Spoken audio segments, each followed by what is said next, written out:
የኪዳን ምልክት ነው። የኪዳን ምልክት ሶስት አይደል? አሁን እንግዲህ አንረሳው በልባችን አለ። እኛ በህይወታችን እግዚአብሔር ያደረገልን ብዙ ነገር አለ። ከብዙዎቹ አንዱ እናቱ እመቤታችንን በመስቀል እናት ሆናችሁ ብሎ መስጠቱ ነው። መማፀኛ መመኪያ ትሆናችሁ ብሎ እግዚአብሔር ሰጥቶናል።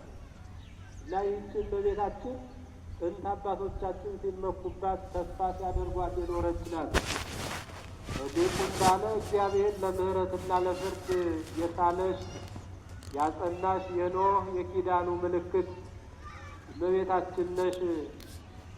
ህየንተ ቀሰፋ ለምድር ወአማሰና በአይን ምድርን በንፍር ውሃ ካጠፋት በኋላ በእንቲአኪ አሰርገዋ በእጽጌ ሁሉ አቅባህ ከአበቦቹ ሁሉ በምትበልጥ አበባ በአንቺ ምድሪቱን ሞሸራት ብሎ ይናገራል በእመቤታችን። እና እግዚአብሔር ፍጥረትን ፈጥሮ በምህረቱ በአባትነቱ እየመገበ አኑሮታል። በኖህ ዘመን አንድ ታላቅ ክስተት ተከስቷል። ይኸውም የሆነው ምንድን ነው? ኖህ ለአዳም አስረኛ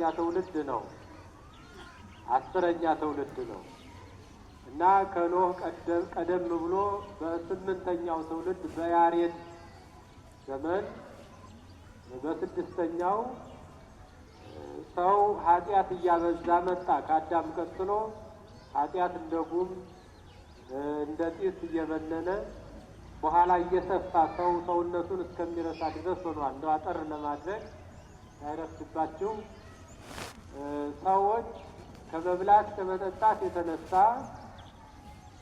ከመጠጣት መብል መጠጥ ከማብዛት የተነሳ በደሉ። ሰው መብል መጠጥ ዘወትር የሚያበዛ ከሆነ ለመብል ለመጠጥ እየተገዛ ቢኖር ሰውነቱን እየረሳ ወደ እንስሳነት ነው የሚያድገው። ሰው በጾም በጸሎት በቁመት በስግደት ቢበረታ ደግሞ ወደ መላእካዊ ሕይወት ያድጋል። መብላት ቢበዛ ወደ እንስሳነት፣ ጾም ጸሎት ስግደት ቢበዛ ወደ መላእክነት ያሳድጋል። የዛፍ እድገቱ አንዳንዱ ወደ መሬት እንደሆነ ሁሉ ሰውም በስጋዊ ፍላጎት መሰረትነት ቢጸና ወደ መሬት ቁልቁል እንደሚያድጉ ዛፎች ወደ መሬት ያድጋል። በጾም በጸሎት ቢበረታ ከምድር ወደ ላይ ከፍ እንደሚሉ እጽዋት ወደ ሰማይ ወደ መላእካዊ ሕይወት ያድጋል። እንደምታውቁት በምድር የተፈጠሩ እጽዋት አትክልት አዝርዕት በሁለት ወገን ነው የሚያፈሩት። አንዳንዶቹ በጭንቅላታቸው ያፈራሉ፣ አንዳንዶቹ በጎናቸው ያፈራሉ። ሌሎቹ ደግሞ ወደ መሬት ነው የሚያፈሩት። እድገታቸውም ወደዚያ ነው። የሰው ልጅም በሕይወቱ እንደዚህ ነው የሚያድገው። የስጋ ፍላጎትን እየተከተለ ቢጸና በዚያ ቢኖር ወደ ስጋዊነት ብቻ ያድጋል፣ ወደ እንስሳነት ያድጋል። ከዚያም በኋላ ደግሞ ወደ አውሬነት፣ ከአውሬነት ደግሞ ወደ ሰይጣንነት ያድጋል፣ ይሰለጥንበታል ማለት ነው። እግዚአብሔርን በማሰብ በጾም በጸሎት ከፍሎ እየበላ እየመጸወተ እየሰገደ ስጋውን ለነፍሱ እያስገዛ ቢኖር ደግሞ ወደ ላይ ከፍ ይላል፣ ያብባል፣ ያፈራል፣ ለሌሎቹ ጥላ ይሆናል። የበጎነት የመልካምነት የታማኝነት ምልክት መማሪያ አብነት ይሆናል። እና አብነት የሆኑ ግን ኃጢአት ቢበዛም እንኳን አልጠፉም ነበረ። እኩሌቶቹ ኃጢአትን እንደ ውሃ እየጨለጡ እንደ ምግብ እየተመገቡ እግዚአብሔርን ቢያሳዝኑም ኖህ የሚባል በትውልዱ ጻድቅ እና ፍጹም ሰው በዘመኑ ነበረ። ምልክት የሆነ የመዳን የበጎነት የትጉህነት ሌላውን የማትረፍ ለእግዚአብሔር የተመቸ ሰው እግዚአብሔር ጋር የሚነጋገር ቅርብ የሆነ ሰው ራሱንም ሌሎቹንም ለማትረፍ ምክንያት የሆነ ሰው ነበረ። አብነት የሆነ ልብ አድርጉ። በዘመኑ ሰው ነጋ ጠባ፣ ሌት ቀን በፀሐይ በጨለማ ከዝሙት ከመብላት ከርኩሰት ከኃጢአት ጋር ሲኖር ኖህ እግዚአብሔር ጋር እየተነጋገረ በጾም በጸሎት ይኖራል። ጻድቅ እውነተኛ ሰው ሆኖ ይኖራል። ዓለም በውሸት ስታብብ፣ ዓለም በውሸት ስትሞሸር ኖህ በእውነት በንጽህና ለእግዚአብሔር ዓይን ለእግዚአብሔር ሕግ የተመቸ ሆኖ ተገለጠ እና እግዚአብሔር ኖህን ግበር ታቦተ በዘትድን አለው። የምትድንበት መርከብ ስራ አለው። ኖህ እሺ ብሎ ሰራ። ሌሎቹ ኖህ እንኳን እየሰራ እያዩ ትንሽ ተዝናንተን በሚቀረው ጊዜ እንሰራለን የሚል ስንፍናን ጨመሩበት በኃጢአታቸው ላይ። በኃጢአት ላይ ስንፍና ሲጨመር ጥፋትን ያፋጥናል። ሌሎች እንኳን ሲሰሩ አይቶ አለመስራት ደግሞ ሌላ የኃጢአት ተውሳክ ነው። ኖህ የሚድንበትን እየሰራ ሌት ቀን እየተጋ መላእክት እያገዙት ሲሰራ መጥተው አይተው ምን ትሰራለህ አሉት። መርከብ ስራ ብሎ እንጂ እግዚአብሔር የጥፋት ውሃ ላዘንም ነው፣ የሰው የኃጢአቱ ጩኸት ከጆሮዬ ደርሷል እና መርከብ ስራ ብሎ ልሰራ ነው። መቼ አዘንባለሁ አለህ አሉት። እንደምታውቁት 120 ዘመን በእንግዲያውስ አንተ 100ውን ስራ እኛ ማነው አንተ ስራ እኛ 100ውን ተዝናንተን 100ውን በልተን ጠጥተን በያው በሚቀረው እንሰራለን አሉት። ኖህ ታዝዞ ሰራ። በሁለት ውልቆ ኢዮቤልዩ 98 ዓመት የፈጀ መርከብ ሰራ። 3 ክፍል ያላት መርከብ፣ በ3 ክፍል ደረጃ ያላት። እግዚአብሔር ወርዷን ቁመቷን ስርዓቷን ነግሮታል። ቁመቷን 300 ክንድ አድርገው ሞላልነቷን 50 ወርዱን 50 ቁመቱን 30 ሞላልነቱን 300 አድርገህ ሰፊ አድርገህ አንድ ደርብ ሰርተህ ቤት እንዲህ እያደረግ 3 ደርብ አድርጋት በብረት በኖራ እያያያዝክ እየለበጥክ ስራት አለው። እንደዚህ አድርጎ 3 ክፍል ያላት መርከብ ሰራ። ሰርቶ ሲጨርስ ከሚበሉት ከእንስሳቱ ወንድና ሴት አድርገህ 7 ከማይበሉት ወንድና ሴት እያደረግ 2 እያደረግ ይዘግብ አለው። ልጆቹን 3 ልጆች አሉት ከነሚስቶቻቸው 6 እሱ ከነ ባለቤቱ 8 ነፍሳት ሆነው ተሰብስበው መልአከ እግዚአብሔር እንስሳቱን አራዊቱን ሰብስቦለት ወደ መርከብ ገቡ። እግዚአብሔር የተናገረውን አያስቀርም። መርከብ ሰርቶ እግዚአብሔር የታዘዘ ኖህ በመርከቡ ተሰወረ።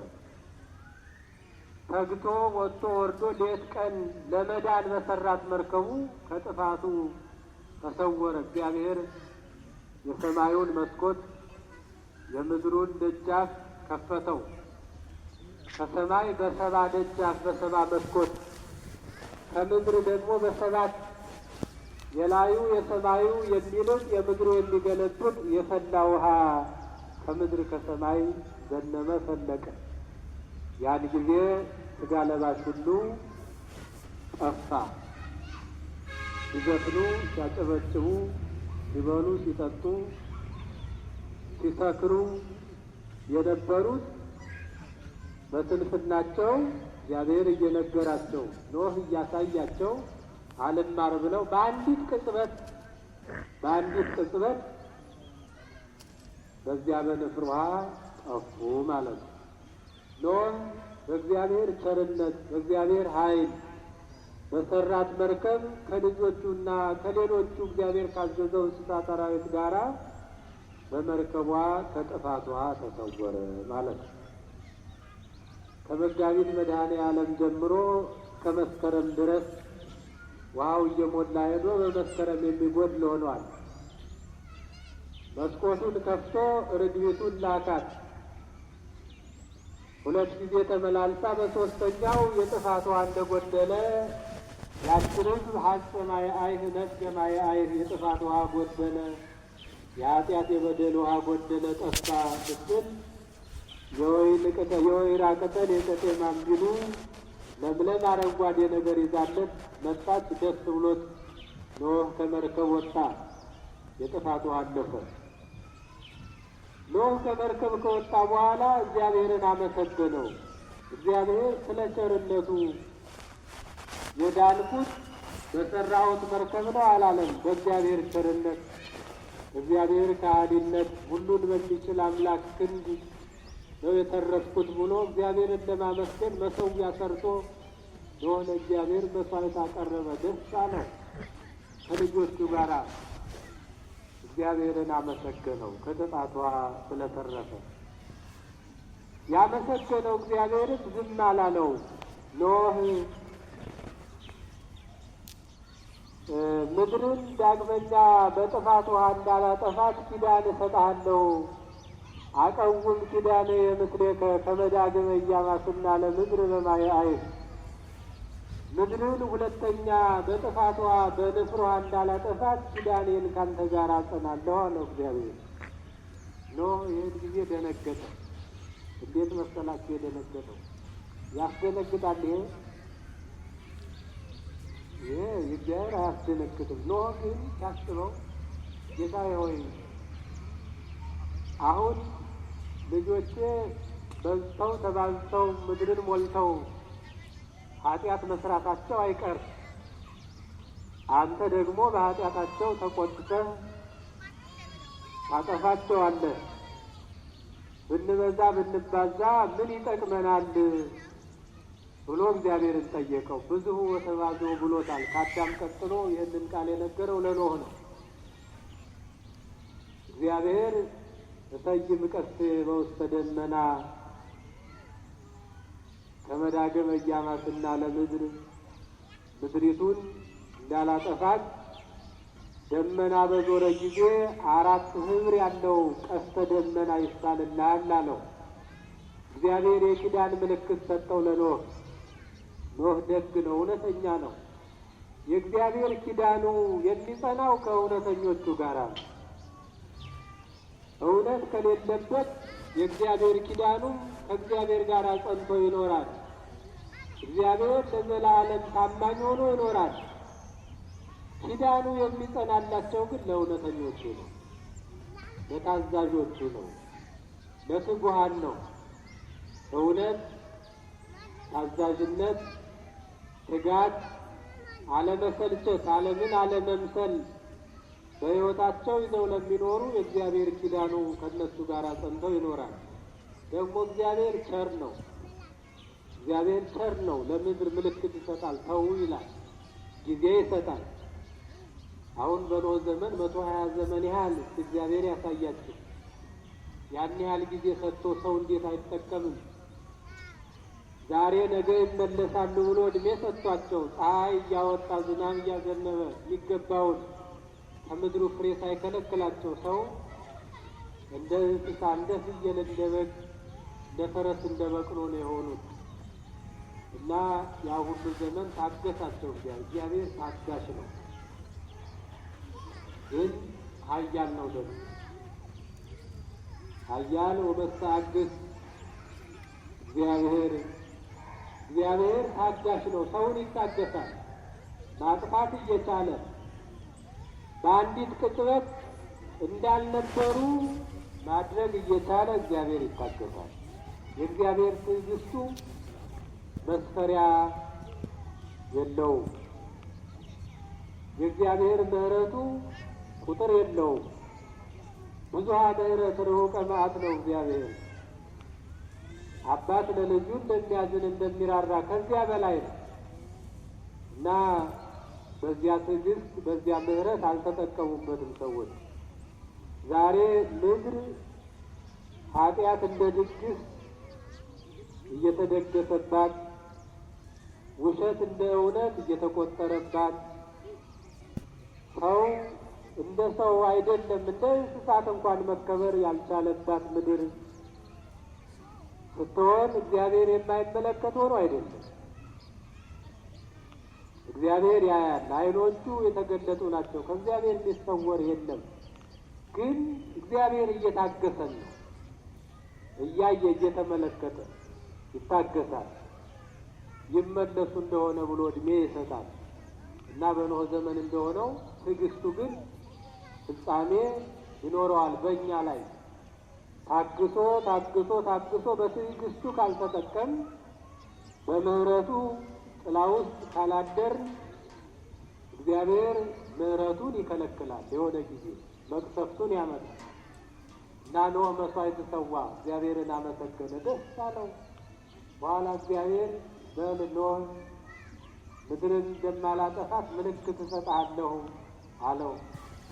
ደመና በዞረ ጊዜ 4 መልክ ህብር ያለው ቀስተ ደመና ይሳልልሃል። ያ በእኔና በአንተ ሕያው ሆኖ ከሚኖረው ሁሉ ጋራ በምድርና በሰማይ የሚሆን የኪዳኔ ምልክት ሆኖ ጸንቶ ይኖራል አለ።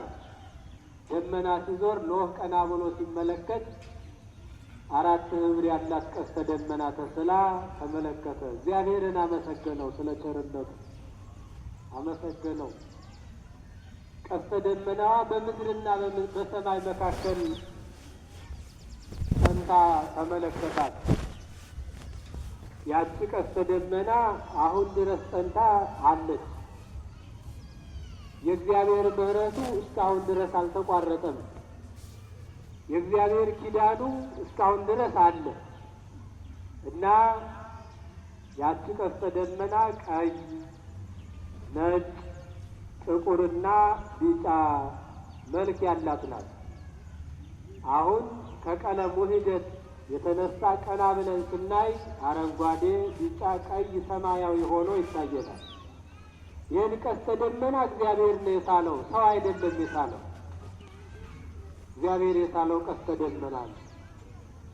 እግዚአብሔር የሳለው ደግሞ ለማዳኑ ምልክት እንዲሆን፣ ሰው ከኃጢአት እንዲለይ፣ እግዚአብሔር እንዳለ እንዲያውቅ፣ ምድሪቱ ሰራኢ፣ መጋቢ፣ እረኛ፣ አባት፣ ጌታ፣ ንጉሥ እንዳላት እንድትረዳ ነው እና እግዚአብሔርን በዚህ ይወቁ፣ በዚህ ይወቁ ሲለን ነው። እኛ እግዚአብሔር አለ። አሁን ቀስተ ደመናው ይሳላል፣ እንመለከተዋለን። እግዚአብሔር በኪዳኔ ጸንቼ እኖራለሁ ሲል በዚህ ያሳየናል። እግዚአብሔር መኖሩ፣ እግዚአብሔር መጋቢ ሆኖን አባታችን ሆኖ ለዘላለም ጸንቶ መኖሩን በዚህ ነው የምናውቀው። ፀሐይን በማውጣቱ፣ ዝናምን በማዝነሙ፣ ዛሬ ይህን ጊዜ በመስጠቱ እግዚአብሔር እንዳለ እናውቃለን። በማንም ስልጣን ይህች ቀን አልመጣችም። በማንም ስልጣን ፀሐይ አልወጣችም። በማንም ስልጣን ዝናብ አይዘንም። በልዑል እግዚአብሔር ስልጣንና ካህሊነት ብቻ ነው። እንደዚያ ቢሆን እኮ እንደው ግን እኔ እግዚአብሔር በጣም ቸር ነው። በጣም አሁን እስኪ እንደው አያድርገው አይሆንም። ፀሐዩ በዓለም መንግስታት በምናምን ምናምን ህብረት ቢሆን፣ ዝናሙም በእንትን ህብረት መንግስታት ድርጅት ምናምን ቢሆን እንኖር ይመስላችኋል? እንደው ሌላውን ተውት። እንደው እዚሁ ኢትዮጵያ ከምትባለው ምድር ላይ ባለነው ሰዎች በተወሰኑ ስልጣን ቢሆን ፀሐይ የሚወጣው ዝናብ የሚዘንበው እንኖር ይሆን? ማን ነበር የሚኖረው? ማን ነበር የሚኖረው? እግዚአብሔርም አላደረገው፣ ደግሞም አይሆንም። እና ልብ አድርጉ። ሁላችን አንድ ሆነን የምንመገብበት ይህ የእግዚአብሔር አንድ መግቦት ነው። አንድ እንድንሆንም ይሄ ነው የሚያስተምረን እና ዓለም በራሱ ጥበብ በራሱ ፍልስፍና እየተመራ እግዚአብሔርን ወደ አለማወቅ እየሄደ ነው። ቅዱስ ጳውሎስ በግሪክ አገር ለሚኖሩ ፈላስፎች ያው ፍልስፍና እንደምታውቁት ነው። ፍልስፍና ማለት በራስ አመለካከት የራስን አመለካከት አምላክ አድርጎ መኖር ወደ መኖር የሚያሳድግ አይነት ነው። ፍልስፍና ልዩ ልዩ ነው። በእርግጥ እና የግሪክ ፈላስፎች በጣም ከባድ ነበሩ። ቅዱስ ጳውሎስ መኑ እንከ ጠቢብ ጥበበኛ ማን ነው? ወመኑ እንከ ጸሐፊ አዋቂስ ማን ነው? የእግዚአብሔርን ጥበብ በጥበቡ መለካት የሚችል ማን ነው ይላል። የእግዚአብሔርን ጥበቡ እንዲህ በአንዲት መግቦት በማትከፈል ፀሐይ የሚመግብ እግዚአብሔር፣ የማይታየው ዘላለማዊ ኃይሉና ጌትነቱ የማይሻረው መለኮቱ ይታወቅ በፍጥረቱ በተፈጠሩ ፍጥረታት ታውቆ ጸንቶ ይኖራል ይላል። በፍጥረቱ በፀሐይ፣ በፍጥረቱ በዝናብ፣ በፍጥረቱ በእጽዋት፣ በእንስሳት፣ በአራዊት በእነዚህ ጸንቶ ይኖራል። በሰው ፍልስፍና ከዚያ በታች ነው። እውቀትም ከዚያ በታች ነው። እግዚአብሔር የዚህን ዓለም ጥበብ ከንቱ አድርጎታል፣ ሞኝነት አድርጎታል ይላል። የዓለም የሚጠበቅበት በዚህ ዓለም ሞኝነቱ እግዚአብሔርን ማወቅ ነው እና ዓለም በሞኝነት ያው ቢጠበብ ገዳይ መሳሪያ መስራት፣ ቢጠበቡ ተቧድኖ መዋጋት ነው። የዓለም ጥበብ እስከዚህ ድረስ እስካሁን ያየ ነው ይሄ እና የሰሩትን መልሶ ማፍረስ ነው ዓለም። የእግዚአብሔር ኪዳኑ ግን እንዳንጠፋ የኪዳን ምልክት መስጠት ነው የእግዚአብሔር ጥበቡ እና እመቤታችን የእግዚአብሔር የጥበቡ መገለጫ ናት። የእግዚአብሔር የጥበቡ ሙዳይ ናት። የእግዚአብሔር የምህረቱ ማህደር፣ የእግዚአብሔር የምህረቱ ድንኳን፣ የእግዚአብሔር የፍቅሩ መጽሐፍ፣ የእግዚአብሔር የማዳኑ ሰሌዳ ናት እመቤታችን። የኖህ ያቺ ቀስተ ደመና 4 ህብር ያላት ናት። እመቤታችን ፍጥረቷ ከ4ቱ ባህርያት ነው። 5ኛ ባህርይ ነፍስ።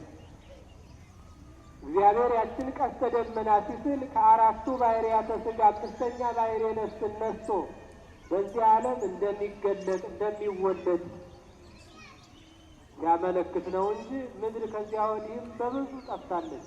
በአብርሃም ዘመን፣ በሎጥ ዘመን 5 ከተማ ያህል በአንድ ሌሊት ጠፍቷል። አንድ ሙሉ ከተማ በአንዲት ቅጽበት በነፋስ ተደምስሷል። እንደዚያ ሆኗል። ከዚያ ወዲህ ያቺ ኪዳን ግን እግዚአብሔር ለዘላለም በሕይወት ያደረጋት ኪዳን ነው እና ሊቁ ቀስተ ደመና ማርያም ትእምርተ ኪዳን ለኖህ በእግዚአብሔር ቴመኪ ለተዝካረ ምህረት ወፍትሕ። እግዚአብሔር ለምህረትና ለፍትሕ ያጸናሽ የሳለሽ የኖህ የኪዳኑ ምልክት ማርያም አንቺ ቀስተ ደመና ነሽ። ያቺ ቀስተ ደመና 4 ህብር እንዳላት በቤታችን ከ4ቱ ባህርያት የተገኘች በዚያች ቀስተ ደመና የእግዚአብሔር የእረኝነቱ የማዳኑ ኪዳን ምልክት እንደጸና በእመቤታችንም አዲሱ ኪዳን ተሰርቶልናል። አዲሱ ኪዳን መዳን ሆኖልናል። መድኃኒት ከእርሷ ተወልዶ ለዘላለም እንዳንጠፋ በወልድ ያመነ የዘላለም ሕይወት አለው የሚል የማይሻር ኪዳን ሰጥቶናል። ያቺ የኖህ ኪዳን ለዚህ ለአዲሱ ኪዳን መቅድም ነበረች እና የኖህ ቀስተ ደመና በቤታችን ናት። የኖህ መርከቡ በ3 ክፍል የተሰራችው የእመቤታችን ምሳሌ ናት እና ይህን ኪዳን እግዚአብሔር በኋላ ዘመን በቤታችንን ሰጠን።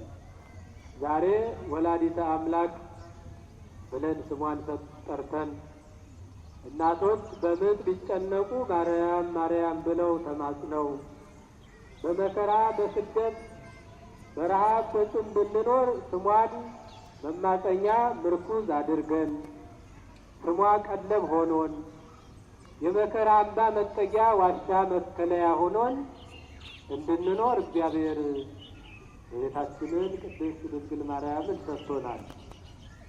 የዘላለሙን ኪዳን ከእርሷ ተወልዶ አድርጎልናል። አዲሱን ሕይወት አዲሱን ዓለም ለእኛ እግዚአብሔር ያሳየን አዲስ ፍጥረትን የፈጠረን ከእመቤታችን ተወልዶ ነው እና እግዚአብሔር ለምህረት ለፍርድ የሳለች ኪዳን አንቺ ነሽ ማለት እግዚአብሔር ተገልጦ ለምህረት ዓለምን የጎበኘው ከእመቤታችን ተወልዶ ነው። በአጋንንት የፈረደባቸው ከእመቤታችን ከስጋዋ ስጋ ከነፍሷ ነፍስ ነስቶ መለኮት ከስጋ ጋር ተዋህዶ የማይሞተው መለኮት በስጋ ይሞት በተዋህደው ስጋ በችንካር ተቸንክሮ አጋንንትን ፈረደባቸው። እኛን የሰው ልጆችን የድህነት ኪዳን በስጋው ሰጠን። ስጋዬን የበላ ደሜን የጠጣ የዘላለም ሕይወት አለው ብሎ ይህን ኪዳን አጸናልን። በማያምኑት ፈርዶባቸዋል። በምናምን ምህረቱን አድርጎልናል። በእመቤታችን በመገለጡ ማለት ነው እና እመቤታችን የሰጠን እግዚአብሔር ክብር ምስጋና ይድረሰው። አሁን ከእኛ ምን ይጠበቃል? ከእኛ የሚጠበቀው ማመን ነው፣ ሃይማኖተኞች መሆን። ጥያቄ ልጠይቃችሁ። በምድርና በሰማይ መካከል የተሳለችው ኪዳን ለየትኛው አካባቢ፣ ለየትኛው ቋንቋ፣ ለየትኛው ነገድ ነው የምትታየው? አቤት እየሰማችሁ ነው ይሆን? ቀስተ ደመናዋ የተሳለችው ለየትኛው ቋንቋ ነው የምትገለጠው? ለየትኛው ሀገር? ለየትኛው የስጋ ወገን፣ የስጋ ነገድ? ለሁሉም ነው። ልብ አድርጉ። እኛ በእግዚአብሔር ኪዳን እናምናለን ማለት ከምድራዊ ልዩነት ነጻ ስንሆን። አዝናለሁ አሁን በዚህ ጊዜ ክርስቲያን ሆነን የገሌ የገሌ ስንባባል፣ በዚያውም ላይ ደግሞ ልዩነት የሌለው ኪዳን ተሰጥቶን በዚያ እንደሆነን ተሰብስበን እና እግዚአብሔር ኪዳን የሰጠን እንዳንለያይ ነው። በኪዳኑ ማሰሪያነት ነው ያሰረን። በኪዳኑ የተለያዩትን አንድ አድርጓል። ይኸውላችሁ የተራራቁትን አቀራርቧል።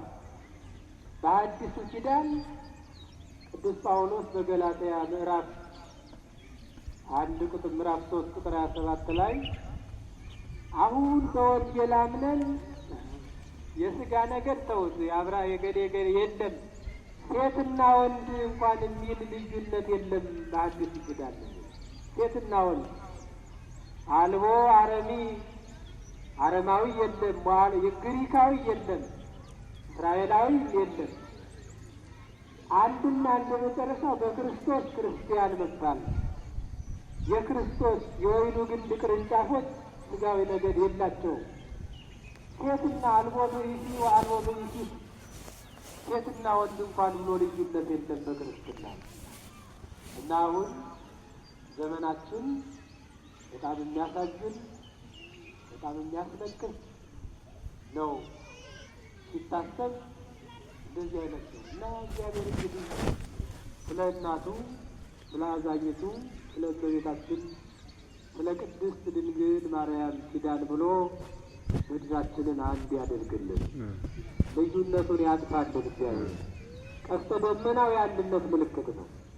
የአንድነት ቀስተ ደመናው የእግዚአብሔርም የሰውም የፍቅር ምልክት ነው ቀስተ ደመናው እና ይህ ቀስተ ደመና ደግሞ ወገን የለውም። እንዴት እንደተረገምን በሀገር እንጃ አላውቅም። አሁን ሰው መቼስ ይህ እኮ አይቀየርም፣ የሰማዩ መልክ አይቀየርም። አሁን ሰው እየተጣላ እንደዚያ እኮ አይደለም።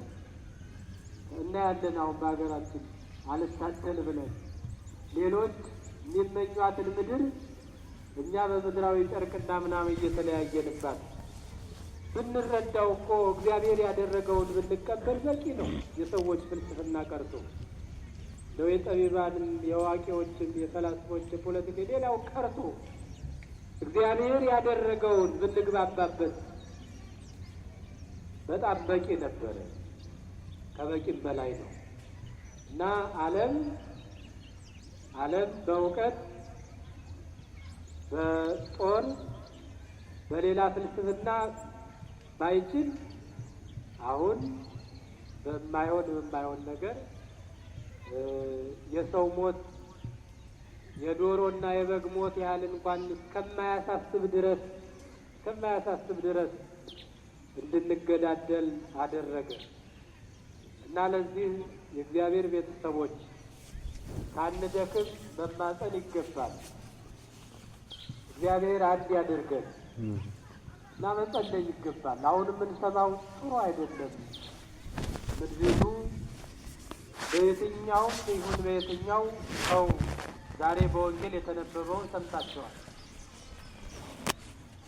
ፈሪሳውያን ጌታችን በሚያስተምርበት ጊዜ አንድ እጁ የሰለለች ሰው በመካከል መጣ በጉባኤው እና ጌታችን ሰንበት ነበረ ዕለቱ ይላል። ሰንበት ነበረ ዕለቱ። በሰንበት ሰው ማዳን መፈወስ አይቻልም ብለው ይከራከሩታል። እግዚአብሔር ያሳያል። እንግዲህ የሰንበትን ጌታ እነሱ ሰንበት አክባሪዎች፣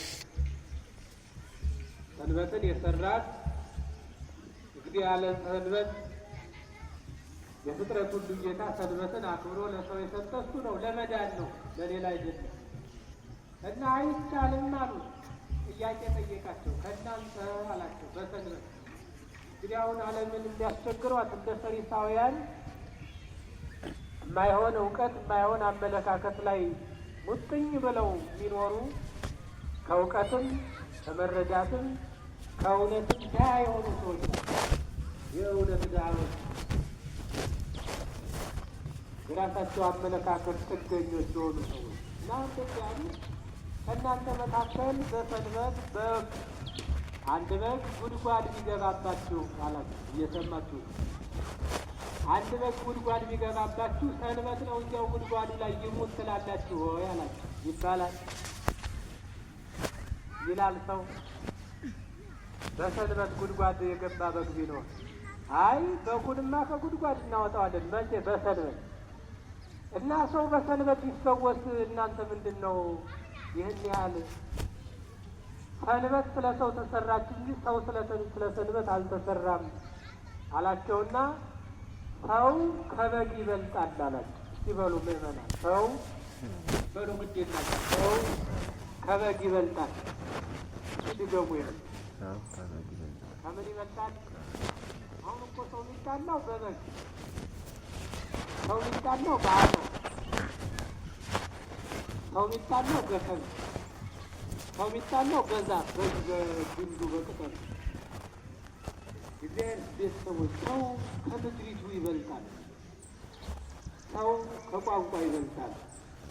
ሰው ከበግ ይበልጣል። ትልቅ ነው ሰው። ሰው የእግዚአብሔር መልክ ነው።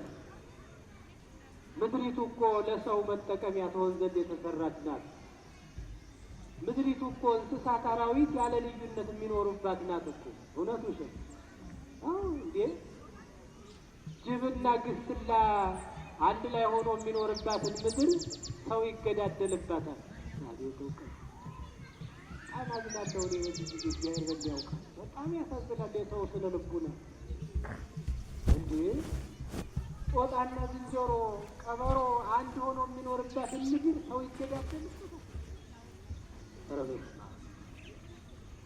ይህንን እውቀት ሰው እንዴት እውቀት ብሎ ይቀበላል? ነውር አይደለም እንዴ? የኢትዮጵያውያን ስነ ልቡና መች እንዲህ ነበረ? እውነት ለምን እንደዚህ እኮ አይደለም እንዴ? አይጥና ድመት ለሚኖርበት መሬት ሰው ይገዳደልበታል።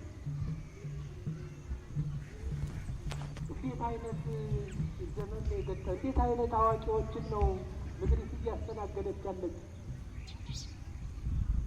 ስልጣን ፈልገው ለመሾም የሚያስቡ ሰዎች ለምንድን ነው እንዴ? ኧረ ጉድ እኮ ነው። በጣም ያሳዝናል። ሰው ከበግ ይበልጣል። ሰው ከምድር ይበልጣል። ሰው ክቡር ነው። ሰው የእግዚአብሔር መልክ ነው። ሰው ክርስቶስ በመስቀል የተሰቀለለት የከበረ ፍጥረት ነው። ሰው እግዚአብሔር አክብሮ የሚጠብቀው ደረሰ የሚመግበው አዋቂ እኮ ነው። እና ሰው ከበግ ይበልጣል በሉ። እንደዚህ ካላልን ችግር ነው። ደግሞ ሕመሙን ያልተናገረ መድኃኒት የለውም።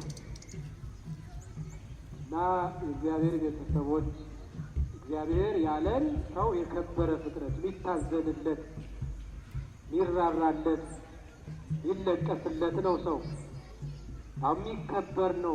ልንጠነቀቅለት የሚገባ ከምንም በላይ ሰው ነው። ለሰው ነው የምንጠነቀቀው። ከሕግም እንኳ ቢሆን ሰው ይበልጣል። ሰው እኮ ኃጢአተኛ ሆኖ በደለኛ ሆኖ እኮ ነው 10ቱን ትእዛዛት በጽላት ጽፎ እግዚአብሔር የሰጠ። የሰው ደካማነት እኮ ነው በሚነበብ ሕግ እንዲተዳደር የሆነ እኮ ሰው ደክሞ እኮ ነው። ለሰው ክብር ነው ይህንን የሰራው እግዚአብሔር። መጽሐፍ እንደዚህ ይላል። እግዚአብሔር ሰዎች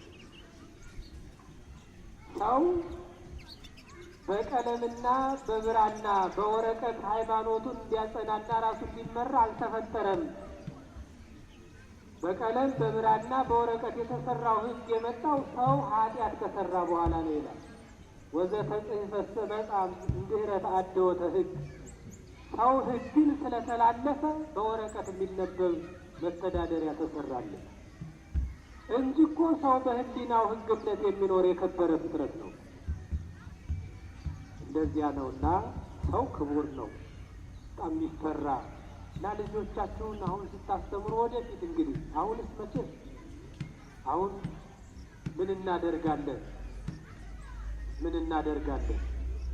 እና ልጆቻችሁ ሰው ክቡር ፍጥረት ነው፣ ሰው ፍሩ፣ ሰው አክብሩ፣ ሰው ውደዱ የሚል ሕግ አስተምሯቸው። በቂ ነው። ሌላው ቀስ ብሎ ይመጣል። ሰው ጥንት እኮ ያሳያል። እኔ እግዚአብሔር በሚያውቀው እሱ ምስክሬ ነው።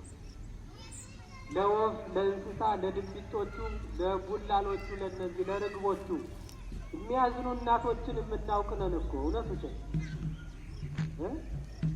አሁን በገዳማት በአድባራት ስትሄዱ አሁን ይቅር አይቅር አላውቅም፣ በሰፈርም ቢሆን የመነኮሱ እናቶች፣ የቆረቡ እናቶች ደጃቸው ላይ ወፎች የሚጠጡበት ገል ነገር ያስቀምጣሉ። ለወፎች ወፎች የሚመገቡት ከእህሉ የተረፋቸውን ደጃቸው ላይ ይበትናሉ። እዚያ ያደርጊያውም እንዲመገቡ ነው ለርግቦች፣ ለትንንሾች። እና እንዲህ አይነት ምሕረት፣ እንዲህ አይነት አዘኔታ፣ እንዲህ አይነት ደግነት ያላቸው እናቶች፣ አባቶች፣ ልጆች ዛሬ ወዴት ነው? ምን አውሬ ነው የበላቸው ጅብ አልጮህ አለ። ለምንድን ነው? ድሮ በፊት ድመት ደብድቤያለሁ፣ ወፍ ገድያለሁ ብሎ ንስሐ የሚገባ ሕዝብ ያላት ኢትዮጵያ ሀገራችን ዛሬ ሰው የዶሮ እንኳን ያህል የማይታዘንበት ምድር ሲሆን እና ለዚህ ነው መጸለይ። ሌላው ቀስ ብሎ ይመጣል። ሰው እንዲሆን ሰው ከበግ ይበልጣል፣ ሰው ከምድር ይበልጣል፣ ሰው ከዛፉ ይበልጣል፣ ሰው ከቋንቋ ይበልጣል፣ ሰው ከሰዎች ስልጣንም ይበልጣል። ሰዎች ሊሾሙት ሰው ስላለ ነው። ሰው ከስልጣን ይበልጣል፣ ሰው ከወንበር ይበልጣል፣ ሰው ከድርጅትም ቢሆን ይበልጣል፣ ሰው ከሌለ ምን ድርጅት ይሆናል? እና ይህንን ደግነት እንዳይጠፋ በእግዚአብሔር በኪዳኑ በእመቤታችን በኪዳነ ምሕረቱ ይጠብቀን። አበዛሁባችሁና ልጆቻችሁን በበጎ ምከሩ፣ አሳድጉ፣ ሰው እንዲያከብሩ፣ ሽማግሌ ሲያልፍ ብድግ ብለው እንዲያሳልፉ፣ ሽማግሌ ሲያልፍ መንገድ እንዳያቋርጡ፣ ቀና ብለው ክፉ ደግ እንዳይናገሩ፣ እንዲከባበሩ አስተምሩ። ሌላውን ቀስ ብሎ ይደርሳል። አሁን ሳይንሱ አበበ በሱ በቃ ቀስ ብሎ ይደርሳል። መቼ ተፈላሰው ምድሪቱን ይኖር? ሰው ሳይኖር ፈላሳ ቢኖር ምን ይሆናል? እግዚአብሔር ከሁላችን ጋር ይሁን። ኪዳነ ምሕረት ለቤታችን የሰጠን ክብር ምስጋና ይድረሰው። የሰላም አምላክ ከሁላችንም ጋር ይሁን። ለጸሎት ተነሱ።